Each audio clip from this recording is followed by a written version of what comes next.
Hey everyone, it's Harlan Kilstein, and I want to share with you a really important story from Dr. Milton Erickson. Erickson was, of course, a psychiatrist and during his career worked in various mental hospitals.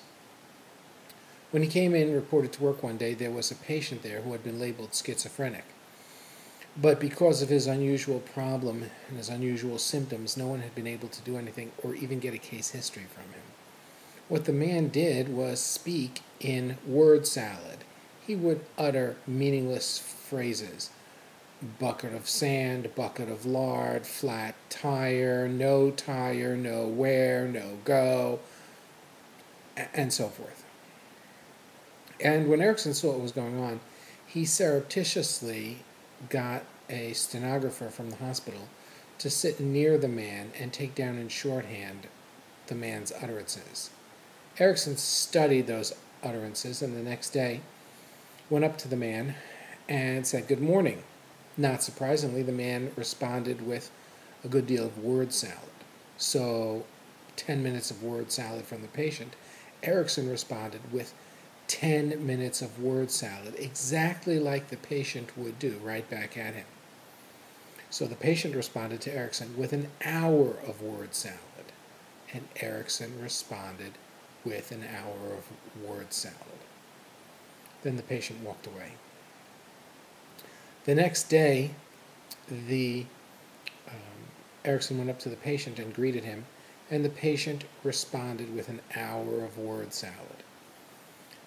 Erickson responded with an hour of word salad. Then the patient looked at him and said, "Talk sense, doctor." And Erickson said, "I'd be glad to. What's your name?" And the man responded with an hour of word salad. Erickson responded with an hour of word salad, and then the patient said his name.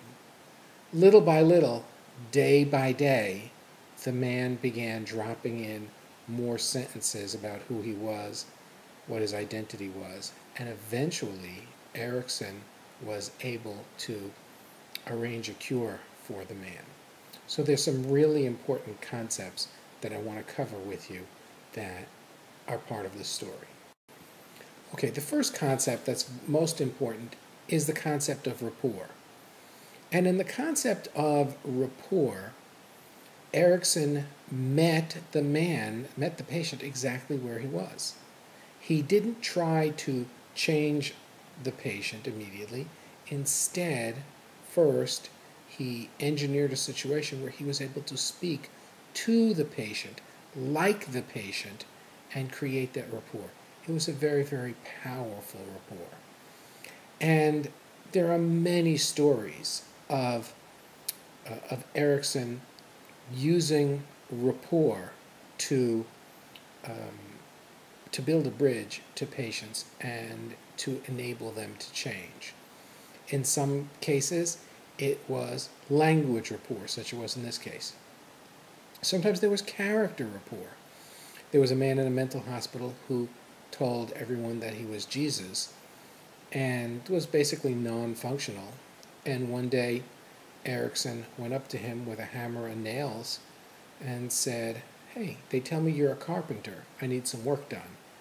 And lo and behold, since he was Jesus and Jesus was a carpenter, he went to work and began becoming a productive individual in the hospital. So meeting people at one of the different levels of rapport is a really important concept. Another concept that's important is that this is not something just for patients in hospitals. It's for everyone, all places, all times. It's for members of your family. It's for people you care about. And it's for people you're trying to persuade ethically.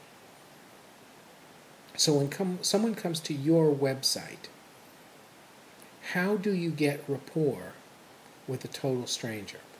Well, I assure you, it's not by saying "dear friend." Dear friend doesn't really mean anything. They know, "Oh my gosh, I have a new friend because it says dear friend." That's not getting rapport. The way to get rapport is to get inside the head of your prospect.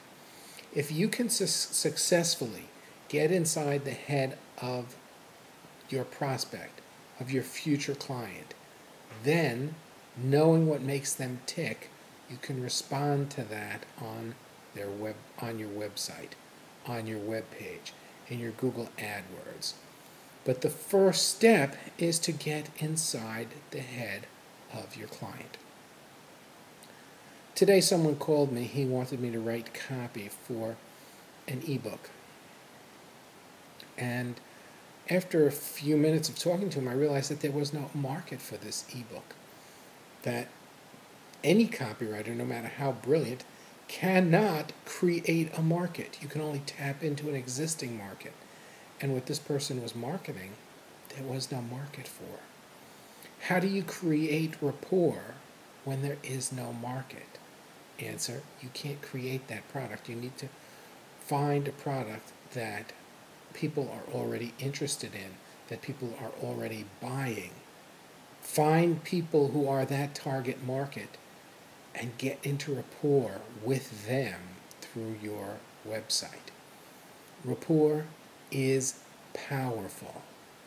I remember years ago when I taught some NLP sessions, taught some NLP classes, and people said, Harlan, all you teach is rapport.